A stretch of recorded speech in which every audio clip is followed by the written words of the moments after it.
जय हिंद and welcome to today affairs. Recently ये न्यूज आर्टिकल हर जगह देखने सुनने को मिल रहा है। ग्लोबल स्टेज पे अगर हम देखें तो प्रेसिडेंट डोनाल्ड ट्रंप ने खुद ये मुद्दा उठाया है मीडिया के सामने कि आखिर हम लोग $21 मिलियन इंडिया को क्यों पे कर रहे थे वोटर्स टर्नआउट के लिए। वोटर्स टर्नआउट का मतलब होता है मतदान प्रतिशत बढ़ाने का प्रयास करना। भारत के लोग इलेक्शन में वोट करे ना करे इससे हमें क्या मतलब, व्हाई वी पेइंग दिस।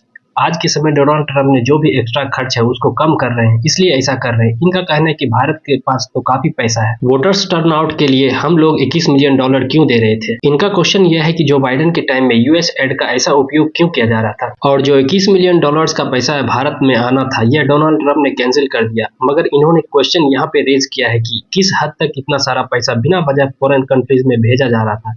यह छोटी सी क्लिप है, ये मैं आपको दिखाना चाहता हूँ डोनाल्ड ट्रंप की। Well, why are we giving $21 million to India? They got a lot of money. They're one of the highest taxing countries in the world in terms of us. We can hardly get in there because their tariffs are so high. I have a lot of respect for India. I have a lot of respect for the Prime Minister. He just left, as you know, 2 days ago. But we're giving $21 million for voter turnout. It's voter turnout in India.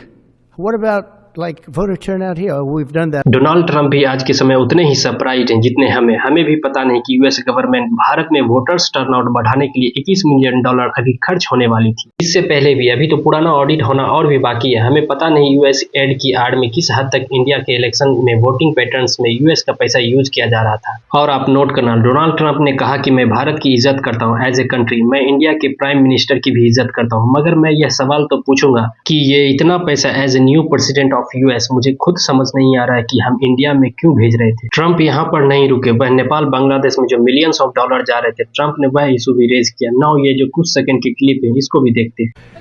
$20 million for fiscal federalism in Nepal. Listen to these numbers. This is all fraud. $19 million for biodiversity conservation in Nepal. $1.5 million for voter confidence. We want to give them confidence. यहाँ पर आप एक बात note करना, Trump in the end इस सब खर्च को कहेंगे यह सब खर्च एक बहुत ही बड़ा फ्रॉड था। अब फिस्कल फेडरलिज्म के लिए यूएस खर्च कर रहा था $20 मिलियन नेपाल में। दिस आर ऑल फ्रॉड्स, ये खुद ही कह रहे हैं। ये जो इंडिया वाले नंबर है, ये जो नेपाल वाले नंबर है, दिस इज ऑल फ्रॉड। अब ये कह रहे हैं मिलियंस ऑफ डॉलर नेपाल में खर्च दिए वोटर्स कॉन्फिडेंस को इंप्रूव करने के लिए। अब इसको आप जस्टिफाई भी करोगे, ये ऑलमोस्ट आप मान लीजिए किसी को भी बस अंधा पैसा खर्च करना है कैसे भी करके और जस्टिफाई करना है, लिखना है बस ये पैसा क्यों खर्च किया गया है वोटर्स का कॉन्फिडेंस रेज करने के लिए, उनको प्रोत्साहित करने के लिए। अब अगेन ग्राउंड पर क्या हुआ, इसका कितना इम्पैक्ट हुआ, यह पैसा कहाँ गया, नो वन नोज। और ट्रंप ने इसलिए यहाँ पर कहा कि साफ साफ लग रहा है यह एक फ्रॉड है। इस वीडियो में इतना ही एंड सब्सक्राइब द चैनल।